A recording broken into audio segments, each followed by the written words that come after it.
بسم اللہ الرحمن الرحیم الحمدللہ رب العالمین والصلاة والسلام علی سید الانبیاء والمرسلین۔ ناظرین کرام السلام علیکم ورحمۃ اللہ وبرکاتہ۔ میں ہوں تسلیم احمد صابری اور آپ پروگرام دیکھ رہے ہیں آدم سے خاتم تک۔ ناظرین کرام، ایک زمانہ تھا کہ قریش رسول خدا صلی اللہ علیہ وآلہ وسلم کا نام تک سننا نہیں چاہتے تھے، اور نہ ہی معاذ اللہ ان کا کوئی پیغام انہیں پسند تھا۔ یہ لوگ حضور نبی کریم صلی اللہ علیہ وآلہ وسلم کے ساتھ دشمنی کا یوں سمجھ لیجئے کہ کوئی موقع ضائع نہیں جانے دیتے تھے۔ انہوں نے سرکار دو عالم صلی اللہ علیہ وآلہ وسلم کو ان کے محبوب شہر مکۃ المکرمہ میں نہ چین لینے دیا، نہ مدینے میں سکھ کی سانس لینے دی۔ ایک کے بعد ایک سازش، ایک کے بعد ایک جنگ، اور اب ایک وقت یہ ہے کہ قریش معاہدہ حدیبیہ میں توسیع کے لیے رسول اللہ صلی اللہ علیہ وآلہ وسلم کی باقاعدہ منتوں پر اتر آئے ہیں۔ قریش کا سردار ابو سفیان، جو اسلام دشمنی میں پیش تھا، مدینے جاتا ہے اور پورا زور لگاتا ہے کہ کسی طرح اہل اسلام بنو خزاعہ پر شب خون کا بدلہ لینے سے باز رہیں، لیکن ناکام رہتا ہے۔ قریش کے دل میں ناظرین کرام وسوسے ہیں کہ بڑھتے ہی جا رہے ہیں۔ انہیں خطرہ تو تھا، لیکن یقین نہیں تھا کہ اسلامی لشکر کی تیاری کتنی ہے۔ رسول اللہ صلی اللہ علیہ وآلہ وسلم نے اپنے دل میں کیا سوچ رکھا ہے؟ کبھی خیال آتا ہے کہ اب وہ درگزر کے پیکر سے صرف خیر ہی وقوع پذیر ہوگی، پھر جب قریش اپنی عہد شکنی کا سوچتے تو کانپ اٹھتے کہ نہ جانے اب کیا ہوگا۔ آج کے پروگرام میں ہم اسلامی لشکر کے مدینہ سے مکہ کے سفر کی مزید تفصیل پیش کریں گے، اور آج کی سب سے اہم بات ابو سفیان کا قبول اسلام ہے۔ ہم یہ دیکھیں گے کہ اللہ کا حکم نافذ کرنے کے لیے آندھی اور طوفان کی طرح اسلامی لشکر کس طرح اچانک مکے والوں کے سر پر پہنچ جاتا ہے، انہیں کانوں کان خبر نہیں ہوتی۔ ایک اور بات عرض کرنا چاہوں گا کہ مکہ مکرمہ صرف مسلمانوں کا مقدس ترین مقام ہی نہیں، بلکہ بیشتر مسلمانوں کا گھر بھی تھا۔ یہ لوگ اسلام قبول کرنے کی پاداش میں مکے سے مدینہ ہجرت کرنے پر مجبور کیے گئے تھے، لیکن اپنے گھروں کی یاد اور اہل خانہ سے ملنے کی تڑپ دل سے نہیں نکلی تھی۔ ظاہر ہے کہ کاروبار یا ذرائع آمدن بھی وہیں تھے۔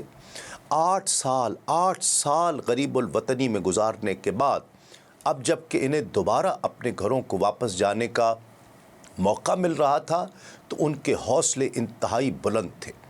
ایک طرف اسلام کی سربلندی کا مشن تھا تو دوسری جانب اپنے وطن کی محبت تھی۔ اسلامی لشکر کے مکہ سے کچھ فاصلے پر مر الزہران میں پڑاؤ کی تفصیل سے آج کے پروگرام کا آغاز کرتے ہیں۔ امام سہیلی شارح سیرت ابن ہشام کے مطابق جہادی قافلے کا یہ سفر جاری رہا۔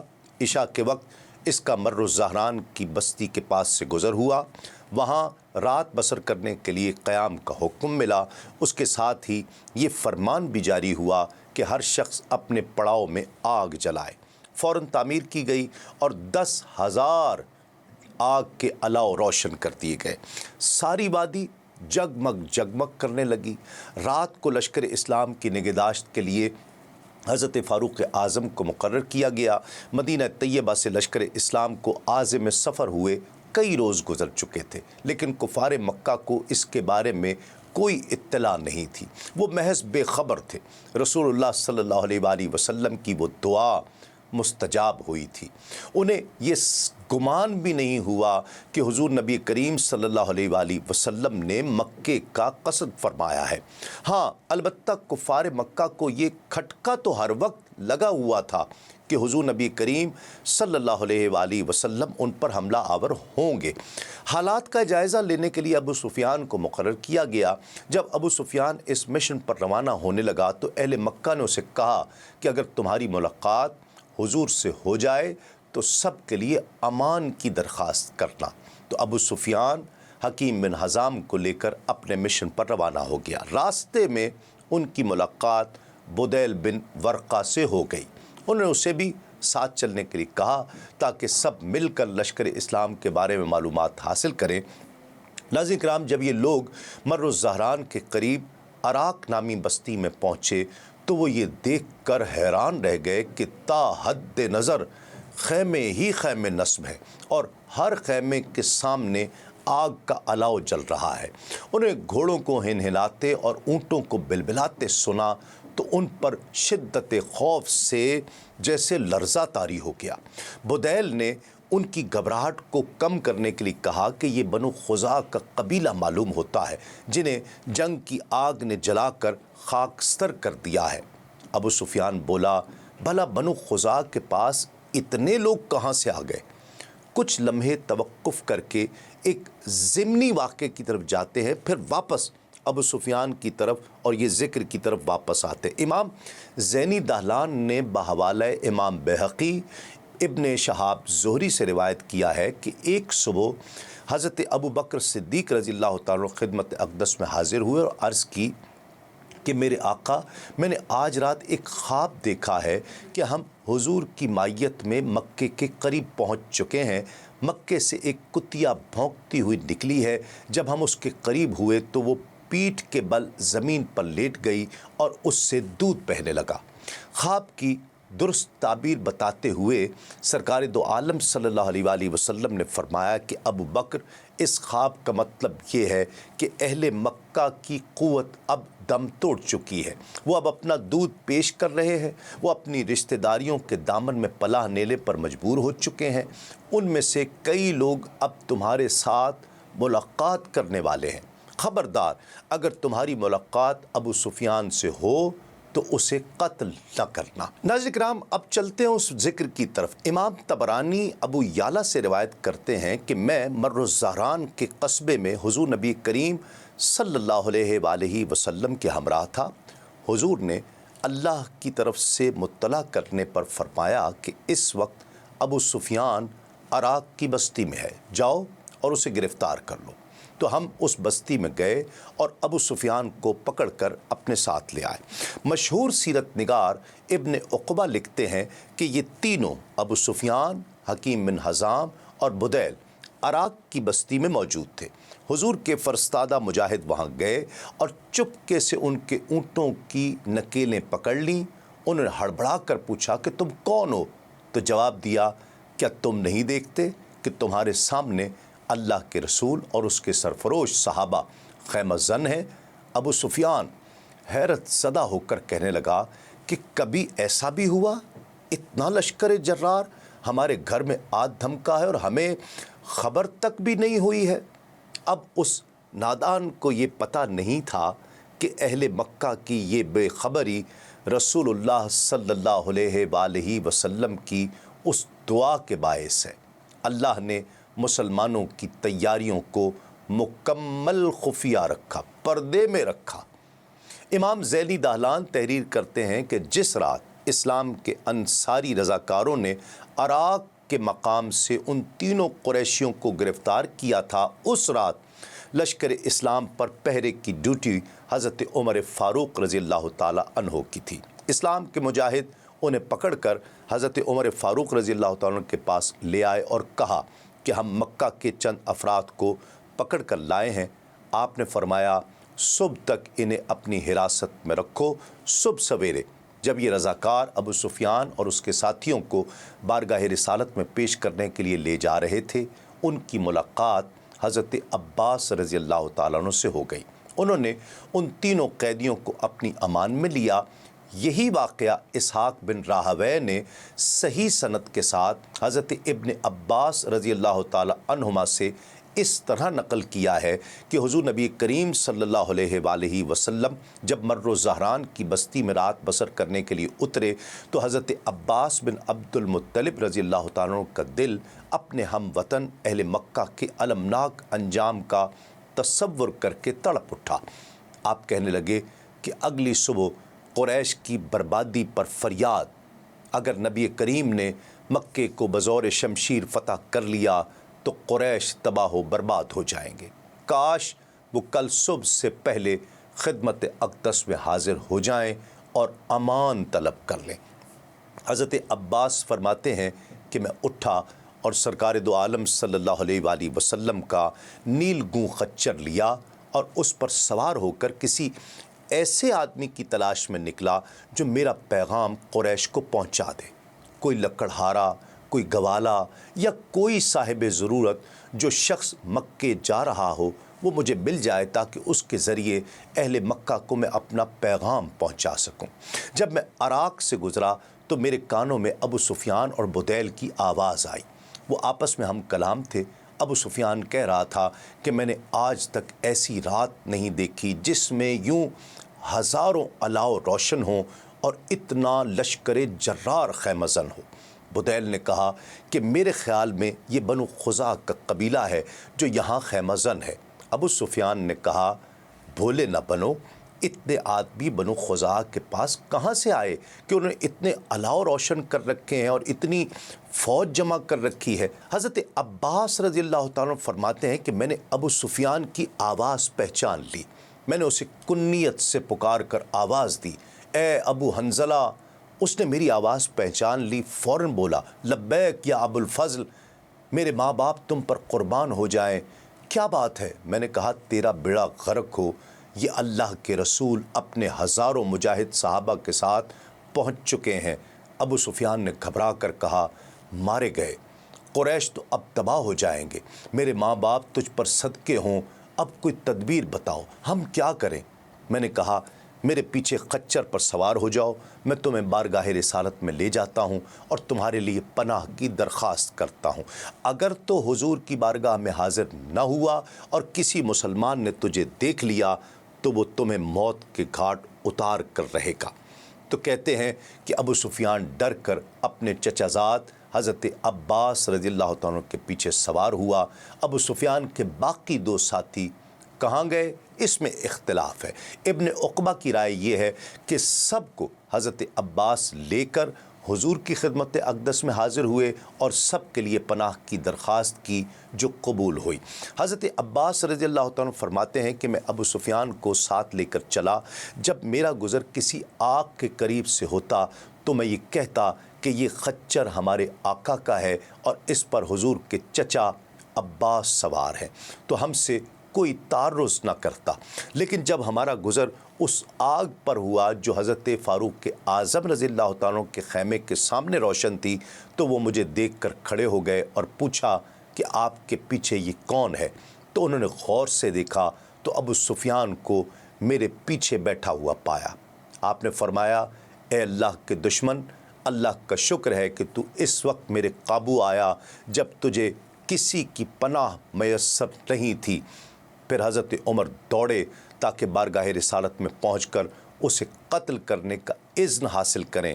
وہ پیدل تھے اور حضرت عباس فرماتے ہیں کہ میں خچر پر سوار تھا، میں نے ایڑی لگائی اور دوڑا کر ان سے پہلے حضور کی خدمت میں پہنچ گیا۔ حضور کے خیمے کے دروازے پر ہم دونوں اکٹھے ہو گئے۔ میں خچر سے نیچے کودا اور جلدی سے خیمے میں داخل ہو گیا۔ حضرت عمر فاروق بھی میرے بعد جلدی سے خیمے میں داخل ہوئے۔ حضرت عمر نے عرض کی یا رسول اللہ، یہ ہے اللہ کا دشمن ابو سفیان، اس کو ابھی کسی کی پناہ حاصل نہیں، اجازت ہو تو اس کی گردن اڑا دوں۔ حضرت عباس کہتے ہیں کہ میں نے عرض کی یا رسول اللہ، میں نے اس کو امان دی ہے۔ پھر میں حضور سے چمٹ گیا اور ان کے سر مبارک کو اپنے سینے سے لگا لیا۔ جب حضرت عمر فاروق نے ابو سفیان کے بارے میں شدید اصرار کیا تو میں نے کہا عمر صبر کرو، اگر یہ تمہارے خاندان بنو عدی کا فرد ہوتا تو اتنی سختی نہ کرتا، چونکہ یہ بنو مناف کے خاندان کا فرد ہے اس لیے تم اس کے قتل پر اتنا اصرار کر رہے ہو۔ حضرت عمر فاروق نے فرمایا عباس اتنی زیادتی نہ کرو، ابو الفضل جب آپ نے اسلام قبول کیا تو مجھے اتنی خوشی ہوئی کہ اگر میرا باپ خطاب اسلام قبول کرتا تب بھی مجھے اتنی مسرت نہ ہوتی، کیونکہ مجھے اس بات کا علم تھا کہ میرے باپ کے اسلام لانے سے پہلے آپ کا مشرف با اسلام ہونا حضور نبی کریم صلی اللہ علیہ وآلہ وسلم کے لیے زیادہ باعث مسرت ہے۔ یعنی حضرت عمر نے یہ وضاحت کی کہ ابو سفیان کو قتل کرنے پر اصرار کے پیچھے کوئی نسلی عصبیت نہیں تھی، بلکہ وہ میرٹ پر قتل کا پروانہ حاصل کرنے کی کوشش کر رہے تھے۔ اس موقع پر حضرت عباس رضی اللہ تعالیٰ عنہ نے عرض کی، یا رسول اللہ، ابو سفیان، حکیم بن حزام اور بدیل کو میں نے پناہ دی ہے، اب وہ حاضر خدمت ہونے کی اجازت طلب کرتے ہیں۔ آقا علیہ الصلوۃ والسلام نے فرمایا انہیں لاؤ۔ ہم سب رات کا کافی حصہ خدمت اقدس میں حاضر رہے۔ حضور نبی کریم صلی اللہ علیہ وآلہ وسلم ان سے حالات پوچھتے رہے، پھر انہیں اسلام قبول کرنے کی دعوت دی۔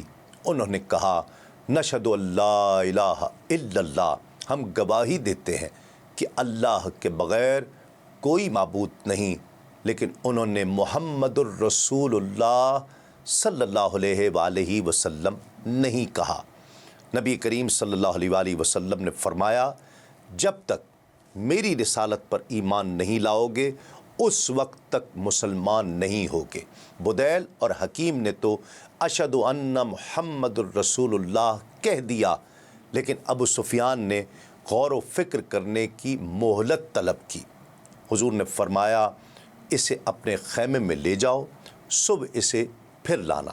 جب صبح ہوئی تو مؤذن نے اذان دینی شروع کی۔ لشکر اسلام کے تمام مجاہد ان کلمات کو دہراتے جاتے تھے۔ ابو سفیان سن کر گھبرا گیا۔ اس نے حضرت عباس رضی اللہ تعالیٰ عنہ سے پوچھا کہ یہ لوگ کیا کر رہے ہیں؟ آپ نے بتایا کہ یہ لوگ نماز پڑھنے کی تیاری کر رہے ہیں۔ اس نے پوچھا، تم ہر روز کتنی نمازیں پڑھتے ہو؟ آپ نے بتایا کہ ہم دن رات میں 5 نمازیں پڑھتے ہیں۔ ناظرین کرام، یہ تذکرہ جاری ہے ایک مختصر سے وقفے کے بعد۔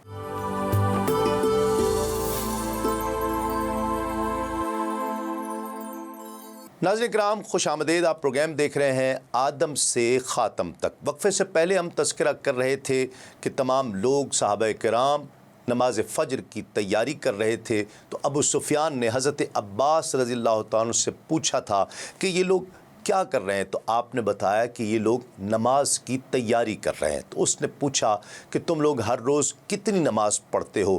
آپ نے بتایا کہ ہم دن رات میں 5 نمازیں ادا کرتے ہیں۔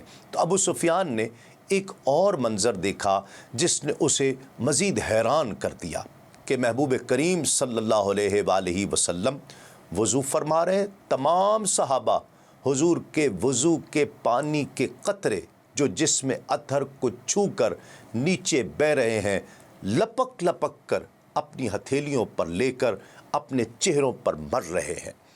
وہ کہنے لگا کہ میں نے آج تک کسی بادشاہ کے خدام کو اس کے ساتھ اس طرح محبت اور ادب کا مظاہرہ کرتے نہیں دیکھا، نہ کسی قیصر کو اور نہ کسی کسریٰ کو دیکھا ہے۔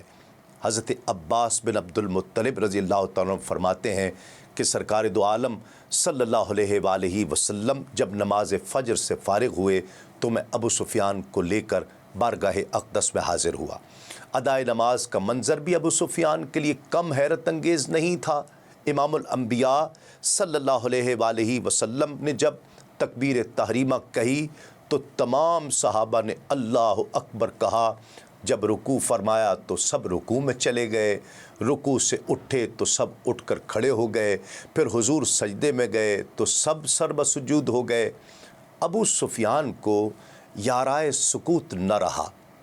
کہتا ہے کہ اطاعت کا ایسا حسین منظر میں نے آج تک نہیں دیکھا۔ عباس، بخدا تیرے بھتیجے کی بادشاہی بہت بلند ہو چکی ہے۔ حضرت عباس نے فرمایا، نادان، یہ بادشاہی نہیں ہے، یہ نبوت ہے۔ جب نبی کریم صلی اللہ علیہ وآلہ وسلم نماز سے فارغ ہوئے تو ابو سفیان کو فرمایا کہ کیا ابھی وہ وقت نہیں آیا کہ تم اس حقیقت کو تسلیم کر لو کہ لا الہ الا اللہ، اللہ کے سوا کوئی معبود نہیں؟ اس نے کہا، میرے ماں باپ آپ پر قربان ہوں، آپ کتنے حلیم اور کریم ہیں، آپ کی شان عفو و درگزر کتنی عظیم ہے۔ اگر اللہ کے علاوہ کوئی اور خدا ہوتا تو اس نے ہمیں کچھ تو فائدہ پہنچایا ہوتا۔ مشکل حالات میں میں اپنے خداؤں سے مدد طلب کرتا رہا اور آپ اپنے اللہ سے امداد طلب کرتے رہے۔ بخدا جب بھی میں نے آپ سے مقابلہ کیا ہمیشہ فتح آپ کے حصے میں آئی۔ اگر میرا خدا سچا ہوتا تو میں آپ پر غلبہ پا لیتا۔ اس سے یہ حقیقت مجھ پر روز روشن کی طرح عیاں ہو چکی ہے کہ سچا خدا صرف وہی ہے جو آپ کا معبود ہے۔ پھر حضور نے فرمایا کہ ابھی یہ حقیقت تم پر آشکارا نہیں ہوئی کہ میں اللہ کا رسول ہوں۔ ابو سفیان نے عرض کی، میرے ماں باپ آپ پر قربان، آپ کتنے حلیم اور کتنے کریم ہیں، آپ کی عفو و درگزر کی شان کتنی بلند ہے، اس بارے میں اب میرے دل میں کچھ شک ہے۔ حضرت عباس نے ابو سفیان کی خبر لیتے ہوئے فرمایا، تیرا خانہ خراب، ابھی اسلام قبول کر ورنہ تیری گردن اڑا دی جائے گی۔ اس وقت اس نے پڑھا، اشہد ان لا الہ الا اللہ و اشہد ان محمد رسول اللہ۔ ابن عقبہ اور محمد بن عمر نے دوسرے مقام پر لکھا ہے کہ ابو سفیان نے پہلے ہی اعلان کر دیا، اشہد ان لا الہ الا اللہ و اشہد ان محمد رسول اللہ صلی اللہ علیہ وآلہ وسلم۔ امام ابو یوسف الصالحی لکھتے ہیں کہ اسلام قبول کرنے کے بعد ابو سفیان رضی اللہ تعالی عنہ اور حکیم بن حزام رضی اللہ تعالی عنہ نے شکوہ کرتے ہوئے بارگاہ رسالت میں عرض کی کہ یا رسول اللہ، معاذ اللہ کیا آپ اوباش قسم کے لوگوں کو ساتھ لے کر آئے ہیں؟ ان میں سے بعض کو ہم جانتے ہیں اور بعض کو ہم جانتے بھی نہیں، تاکہ وہ آپ کے خاندان والوں اور رشتہ داروں کو تحت دیکھ کریں۔ رحمت عالم صلی اللہ علیہ وآلہ وسلم نے فرمایا، ظلم و جور کی ابتدا تم نے کی ہے، حدیبیہ کا معاہدہ تم نے توڑا ہے، بنو کعب پر تم نے زیادتی کی ہے، حرم کی حدود میں تم نے قتل و غارت کا بازار گرم کیا ہے۔ جنہیں تم اوباش کہہ رہے ہو، ان لوگوں نے میری اس وقت تصدیق کی جب تم لوگوں نے جھٹلایا۔ دونوں نے تسلیم کیا کہ حضور نبی کریم صلی اللہ علیہ وآلہ وسلم سچ فرما رہے ہیں۔ پھر انہوں نے کہا کہ اگر یہی لشکر کشی آپ بنو حوازن کے خلاف کرتے تو کیا یہ بہتر نہ ہوتا؟ وہ آپ کے جانی دشمن تھے اور رشتہ دار بھی نہیں تھے۔ اللہ کے پیارے رسول نے فرمایا، مجھے امید ہے کہ اللہ دونوں پر مجھے فتح عطا فرمائے گا۔ مکہ فتح ہوگا اور بنو حوازن بھی سر تسلیم خم کر دیں گے۔ حضرت عباس رضی اللہ تعالیٰ نے عرض کی، یا رسول اللہ، حضور جانتے ہیں ابو سفیان نام و نمود اور شہرت کو بہت پسند کرتا ہے، آپ ایسی چیز ارشاد فرمائیے جس پر وہ فخر کر سکے۔ ابن ابی شیبہ نے کہا، یہ تجویز حضرت ابو بکر صدیق رضی اللہ تعالی عنہ نے پیش کی۔ بہرحال رحمت عالم صلی اللہ علیہ وآلہ وسلم نے کمال مہربانی اور احسان کرتے ہوئے ارشاد فرمایا، جو ابو سفیان کے گھر میں داخل ہو گیا اس کے لیے امان ہے۔ ابو سفیان نے سوال کیا کہ میرے گھر میں بھلا کتنے لوگ سما سکیں گے؟ حضور نے فرمایا، جو حکیم بن حزام کے گھر میں داخل ہو گیا اسے بھی امان ہے۔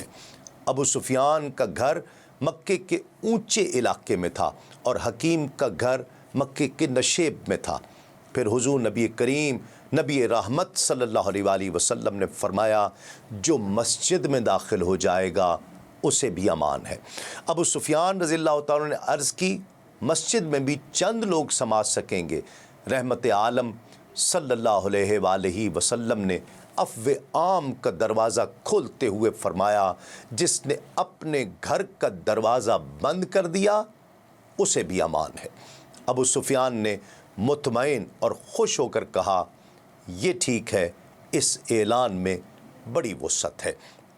ناظرین کرام، جب حضرت ابو سفیان رضی اللہ تعالیٰ عنہ مکہ جانے کا ارادہ کرتے ہیں تو سرور دو عالم صلی اللہ علیہ وآلہ وسلم نے حضرت عباس رضی اللہ تعالیٰ عنہ کو ارشاد فرمایا کہ ابو سفیان جب وادی مر الزہران کی تنگ گھاٹی پر پہنچے تو وہاں اسے روک لینا، تاکہ وہ قوت اسلام کا اپنی آنکھوں سے مشاہدہ کرے۔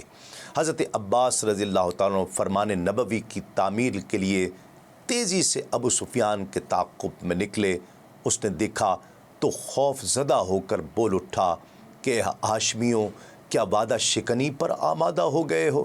حضرت عباس نے فرمایا ہرگز نہیں، خاطر جمع رکھو، خاندان نبوت غدر اور دھوکہ نہیں کیا کرتا، تمہاری امان برقرار ہے۔ حقیقت تو یہ ہے کہ ہم چاہتے ہیں کہ تم یہاں ٹھہرو اور لشکر اسلام کا مشاہدہ کرو تاکہ ان کی قوت اور شوکت کا تمہیں اندازہ ہو جائے۔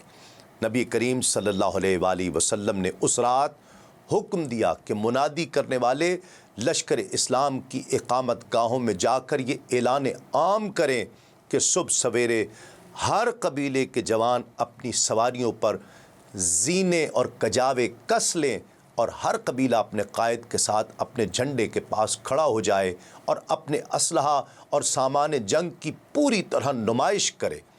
تو صبح ہوتے ہی تمام مجاہدین اپنے گھوڑوں اور اونٹوں پر سوار ہو گئے۔ جو مجاہد گھوڑوں پر سوار تھے انہیں لشکر کا آگے آگے چلنے کا حکم ملا۔ ہر قبیلہ اپنے سالار کی قیادت میں اور سواروں کا دستہ اپنے پرچم لہراتے ہوئے مکے کی طرف پیش قدمی کرنے لگا۔ حضور نبی کریم صلی اللہ علیہ وآلہ وسلم کے حکم کے مطابق لشکر اسلام کو یوں ترتیب دیا گیا کہ حضرت ابو عبیدہ بن جراح رضی اللہ تعالی عنہ مقدمۃ الجیش کے قائد مقرر ہوئے۔ حضرت خالد بن ولید کو میمنہ پر متعین کیا گیا۔ حضرت زبیر بن العوام رضی اللہ تعالیٰ عنہ میسرہ کے قائد بنائے گئے اور قلب لشکر میں خود رحمت للعالمین صلی اللہ علیہ وآلہ وسلم تشریف فرما ہوئے۔ حضرت خالد بن ولید بنو سلیم کے سالار مقرر ہوئے تھے۔ بنو سلیم کی تعداد 1000 تھی۔ ان کے پاس 2 چھوٹے جھنڈے اور ایک بڑا پرچم تھا۔ ایک جھنڈا عباس بن برداس رضی اللہ تعالیٰ عنہ اور دوسرا خفاف بن ندبہ رضی اللہ تعالیٰ عنہ کے پاس تھا۔ اس قبیلے کا پرچم حجاج بن علات رضی اللہ تعالیٰ عنہ نے تھاما ہوا تھا۔ حضرت خالد بن ولید رضی اللہ تعالیٰ عنہ کا دستہ ابو سفیان رضی اللہ تعالیٰ عنہ کے پاس سے گزرا تو انہوں نے 3 بار بلند آواز سے نعرہ تکبیر کہا اور آگے بڑھ گئے۔ ابو سفیان نے حضرت عباس رضی اللہ تعالیٰ عنہ سے پوچھا کہ یہ کون لوگ ہیں؟ تو آپ نے فرمایا کہ یہ خالد بن ولید ہیں۔ ابو سفیان نے حیرت سے پوچھا الغلام، یعنی وہ نوجوان خالد؟ فرمایا وہی نوجوان خالد۔ پھر انہوں نے پوچھا کہ اس کے ساتھ کون لوگ ہیں؟ تو آپ نے بتایا کہ بنو سلیم۔ تو کہنے لگا مجھے ان سے کوئی سروکار نہیں۔ اس کے بعد حضرت زبیر بن عوام رضی اللہ تعالیٰ عنہ سامنے آئے۔ ان کے ساتھ 500 مہاجرین تھے۔ ان کے پاس سیاہ رنگ کا پرچم تھا۔ جب یہ دستہ ابو سفیان کے پاس پہنچا تو انہوں نے بھی 3 بار بلند آواز سے نعرہ تکبیر لگایا۔ حضرت ابو سفیان نے پوچھا کہ یہ کون لوگ ہیں؟ بتایا کہ یہ زبیر بن عوام ہے۔ انہیں پوچھا آپ کے والد کا بھانجا زبیر؟ کہا ہاں وہی زبیر۔ ان کے بعد بنی غفار قبیلہ جن کی تعداد 300 تھی، جن کا جھنڈا حضرت ابو ذر غفاری رضی اللہ تعالیٰ عنہ کے ہاتھ میں تھا، وہ گزرا۔ انہوں نے بھی ابو سفیان کے قریب پہنچ کر 3 بار نعرہ تکبیر بلند کیا۔ جب ان کے بارے میں ابو سفیان نے پوچھا تو حضرت عباس نے بتایا، انہوں نے کہا میرا بنی غفار سے کوئی سروکار نہیں۔ الغرض یکے بعد دیگرے دوسرے قبیلے اپنے اپنے سالار کی قیادت میں اپنے اپنے پرچم لہراتے ہوئے گزرتے رہے، نعرہ تکبیر لگاتے رہے۔ ان کے بارے میں ابو سفیان یہی کہتے رہے کہ مجھے ان لوگوں سے کوئی دلچسپی نہیں۔ لیکن جب بنو کعب بن عمرو رضی اللہ تعالیٰ جن کی تعداد 500 تھی وہ گزرے اور انہیں بتایا گیا کہ یہ بنو کعب ہیں، تو انہوں نے کہا ہاں یہ حضور کے حلیف ہیں۔ ان کے بعد بنو مزینہ اپنے 3 پرچموں اور 100 شاہ سواروں کے ساتھ گزرے، تو ان کے بارے میں بھی ابو سفیان نے یہی کہا کہ مجھے ان لوگوں سے کوئی دلچسپی نہیں۔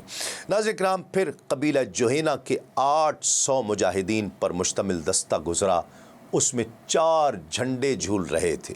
اسی طرح انہوں نے بھی 3 بار نعرہ تکبیر بلند کیا۔ ان کے بارے میں بھی حضرت ابو سفیان کی بے رخی کا وہی عالم تھا۔ کچھ اور دستوں کے بعد قبیلہ اشجع کا 300 مہاجرین پر مشتمل دستہ گزرا جن کے پاس 2 جھنڈے تھے۔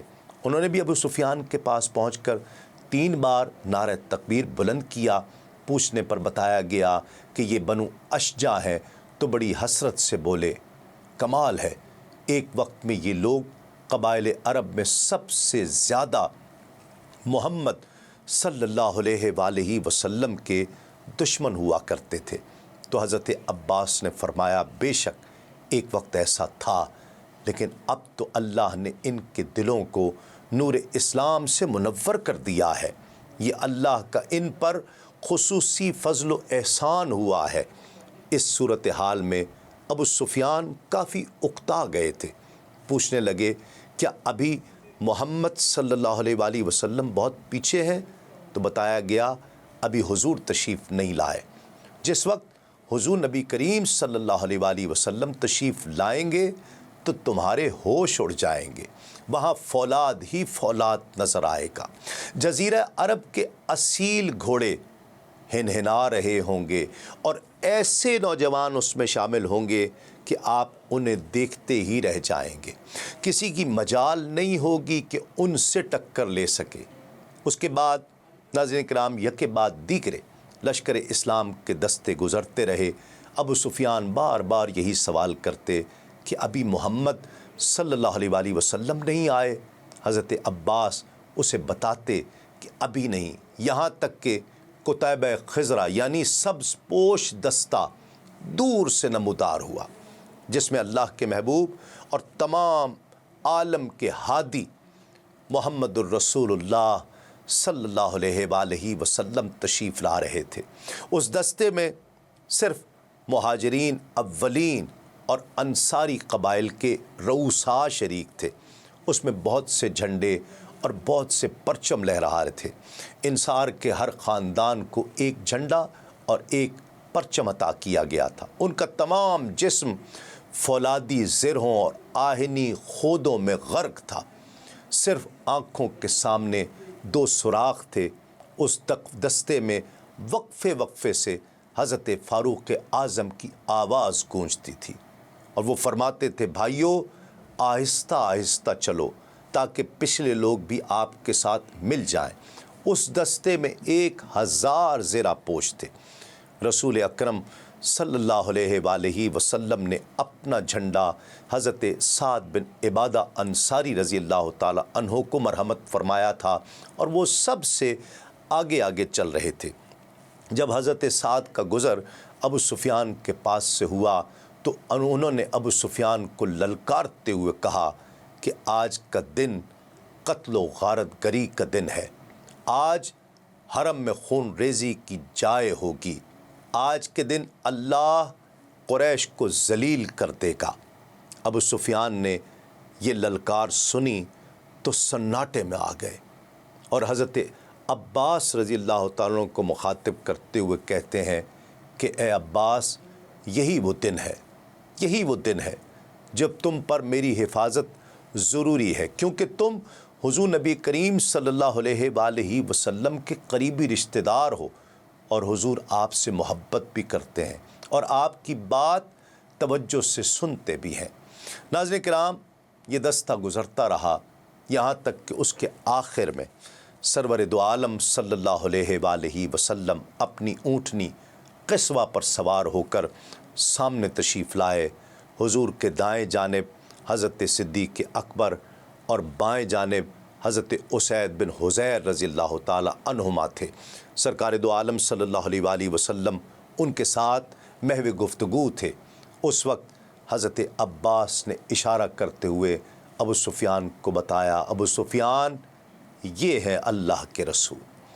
یہ سارا منظر دیکھ کر ابو سفیان دم بخود ہو گئے، کہنے لگے، عباس، تمہارے بھتیجے کی بادشاہی آج بہت عظیم بن گئی ہے۔ انہوں نے جواب دیا، ابو سفیان، یہ نبوت ہے، بادشاہی نہیں ہے۔ تو ابو سفیان نے کہا، ہاں ایسا ہی ہے۔ ناظرین کرام، ایک مختصر سا وقفہ لیں گے، وقفے کے بعد یہ مقدس تذکرہ جاری رہے گا۔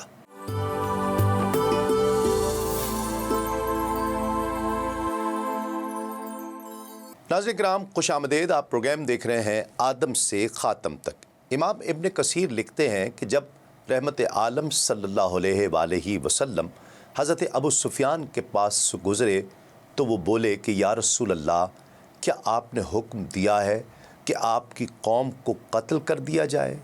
کیا آپ کے علم میں نہیں کہ سعد بن عبادہ نے مجھے کیا کہا ہے؟ حضور نبی کریم صلی اللہ علیہ وآلہ وسلم نے پوچھا کہ کیا کہا ہے؟ تو حضرت ابو سفیان نے کہا کہ حضرت سعد نے کہا ہے کہ آج کا دن قتل و غارت کا دن ہے، آج حرم میں خون ریزی کی جائے گی، آج کے دن اللہ قریش کو ذلیل کر دے گا۔ پھر ابو سفیان کہنے لگے کہ میں آپ کی قوم کے بارے میں اللہ کا واسطہ دیتا ہوں، کیونکہ آپ تمام لوگوں سے زیادہ نیکوکار ہیں، سب سے زیادہ صلہ رحمی کرنے والے ہیں، سب سے زیادہ رحیم و کریم ہیں۔ حضرت ابو سفیان کی یہ التجا سن کر حضور نبی کریم صلی اللہ علیہ وآلہ وسلم نے فرمایا، ابو سفیان، سعد نے غلط کہا ہے، آج کا دن رحمت کا دن ہے۔ آج کا دن وہ ہے جس میں اللہ کعبے کی عظمت کو ظاہر فرمائے گا۔ آج کا دن وہ ہے جس روز کعبے کو غلاف پہنایا جائے گا۔ آج کا دن وہ ہے جس میں اللہ قریش کی عزت کو چار چاند لگائے گا۔ ناظرین کرام، زرار بن خطاب العمری نے ایک قصیدہ لکھا جس میں قریش پر رحمت و شفقت کا برتاؤ کرنے کی التجا کی گئی تھی۔ اس نے یہ قصیدہ ایک عورت کو دیا تاکہ حضور کی خدمت میں حاضر ہو کر یہ پڑھ کر سنا دے۔ اس قصیدے کے کچھ اشعار کا ترجمہ آپ کی نظر ہے۔ کہتے ہیں کہ اے رشد و ہدایت کے نبی، قریش کا قبیلہ آپ کے دامن میں پناہ لینے کی اس وقت التجا کر رہا ہے جب کہ اس کا وقت گزر چکا ہے، جب کہ زمین کی فراخی ان پر تنگ ہو چکی ہے اور آسمان کے خدا نے بھی ان سے عداوت کر لی ہے۔ حضرت ابو سفیان بیان کرتے ہیں کہ میری التجا کو سن کر رحمت عالم صلی اللہ علیہ وآلہ وسلم نے فوراً حضرت سعد بن عبادہ رضی اللہ تعالیٰ عنہ کو طلب کیا اور ان سے اسلام کا پرچم واپس لیا، پھر ان کے فرزند قیس رضی اللہ تعالیٰ عنہ کو عطا کر دیا۔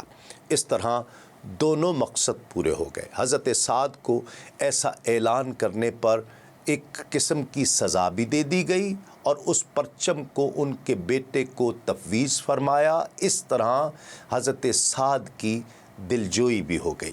حضرت عباس کے مشورے سے ابو سفیان لشکر سے پہلے ہی مکہ چلے آئے تاکہ وہاں کے باشندوں کو اسلام قبول کرنے کی تلقین کریں۔ وہاں لشکر اسلام ان کو نیست و نابود کر کے ورنہ رکھ دے گا۔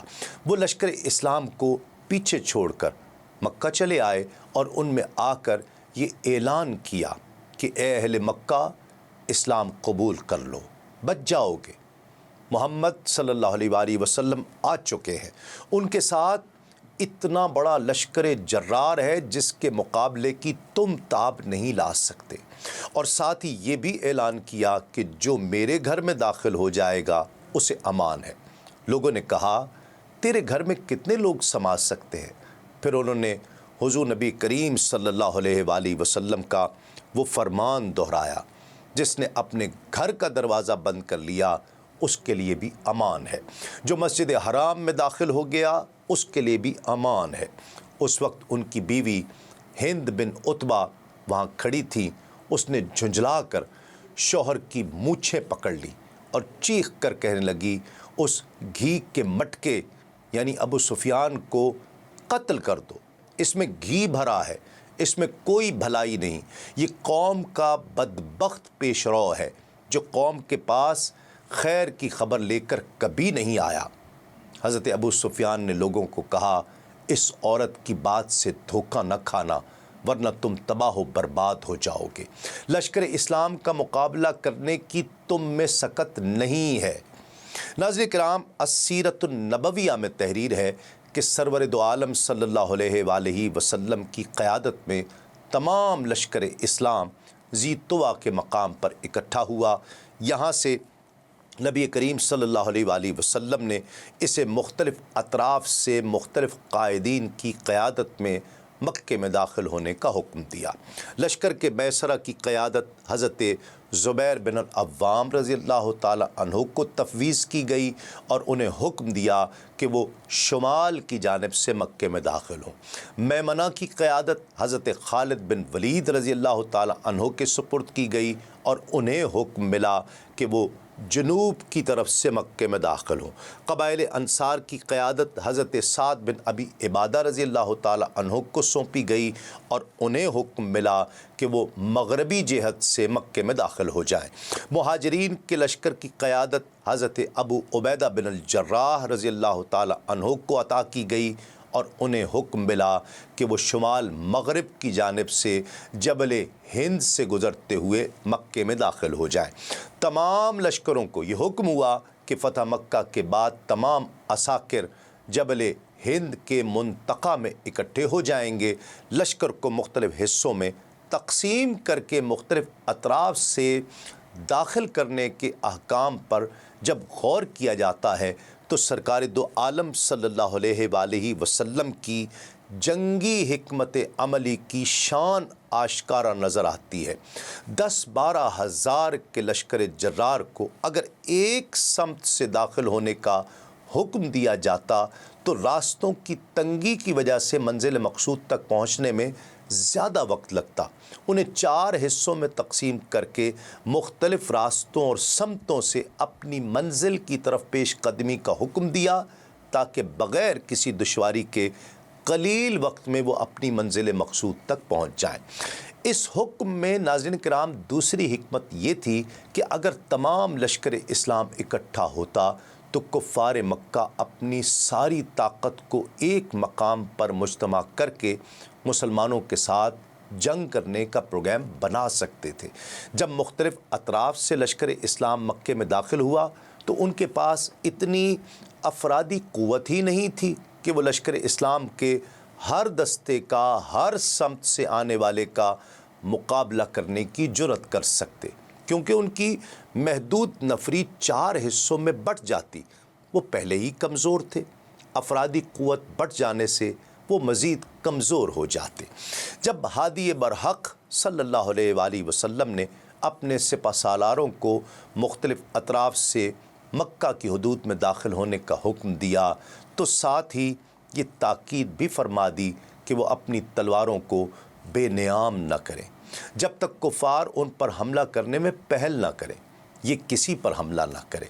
تو حضرت خالد بن ولید رضی اللہ تعالی عنہ کے علاوہ جتنے سپہ سالار مکے میں اسلامی مجاہدین کے ساتھ داخل ہوئے، کسی نے ان پر حملہ کرنے کی جسارت نہ کی۔ البتہ حضرت خالد بن ولید رضی اللہ تعالیٰ عنہ جب مکے کے جنوبی حصے سے شہر میں داخل ہونے لگے تو وہاں چند قریشیوں نے ان کا راستہ روکنے کی کوشش کی اور اپنی تلواریں بے نیام کیں۔ حضرت خالد بن ولید رضی اللہ تعالیٰ نے بلند آواز سے انہیں نصیحت کی کہ بلا وجہ اپنے خون مت بہاؤ، تمہاری ان گیدڑ بھبکیوں سے لشکر اسلام کی پیش قدمی نہیں رکے گی۔ ہمیں اللہ کے پیارے رسول نے حکم دیا ہے کہ ہم آج مکے کو فتح کر کے یہاں اسلام کا پرچم لہرا دیں، اور اللہ کی مدد سے ہم یقیناً آج اس شہر کو فتح کریں گے۔ لیکن کفار قریش نے حضرت خالد کی اس نصیحت پر عمل کرنے سے انکار کیا اور مسلمانوں پر حملہ کیا۔ حضرت خالد بن ولید رضی اللہ تعالیٰ انہوں نے جوابی کارروائی کرنے کی اپنے مجاہدین کو اجازت دی۔ چشم زدن میں کفار کے 15 آدمیوں کی لاشیں خاک و خون میں لوٹنے لگیں۔ اس جھڑپ میں مسلمانوں کے 2 مجاہد بھی شہید ہوئے۔ ارشاد نبوی کے مطابق حضرت عباس رضی اللہ تعالی عنہ نے حضرت ابو سفیان کو وادی کے کنارے پر کھڑا کیا ہوا تھا تاکہ وہ اللہ کے لشکر کے تمام دستوں کا اپنی آنکھوں سے مشاہدہ کر لیں۔ جب لشکر اسلام اس کے سامنے سے گزر گیا تو حضرت ابو سفیان اہل مکہ کو خبردار کرنے کے لیے مکہ چلے آئے۔ لشکر اسلام کا پہلا دستہ پیش قدمی کرتے ہوئے زیتوا کے مقام پر پہنچا تو وہاں رک گیا، اور اس کا مقصد یہ تھا کہ تمام لشکر اسلام یہاں اکٹھا ہو جائے اور رحمت عالم صلی اللہ علیہ وآلہ وسلم کا سبز پوش دستہ بھی وہاں لشکر میں شامل ہو جائے۔ سرکار دو عالم صلی اللہ علیہ وآلہ وسلم اس وقت اپنی اونٹنی پر سوار تھے۔ یمن کی بنی ہوئی ایک چادر سر اطہر پر بطور امامہ باندھ رکھی تھی۔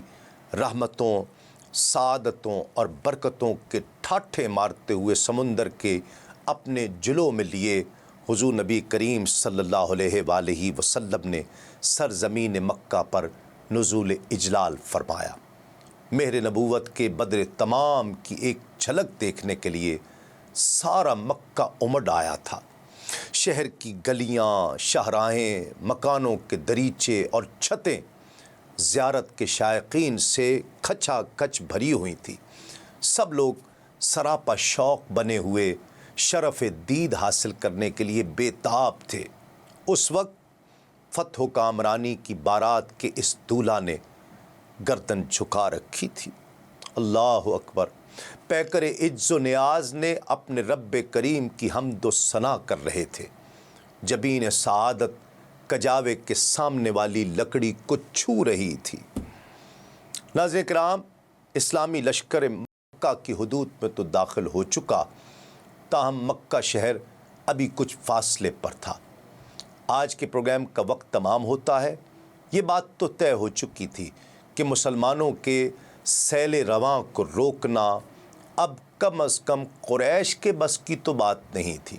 جب قریش کے سردار ابو سفیان نے اسلام قبول کر لیا تھا تو باقی کس سے مزاحمت کی توقع کی جا سکتی تھی؟ اگلے پروگرام میں انشاءاللہ مکہ مکرمہ کے فتح ہونے، خانہ کعبہ کو بتوں سے پاک کرنے سمیت دیگر ایمان افروز تفصیلات پیش خدمت کی جائیں گی۔ دیکھتے رہیے آدم سے خاتم تک صرف سنو نیوز پر۔ تسلیم احمد صابری کو اجازت دیجیے۔ السلام علیکم، تسلیمات۔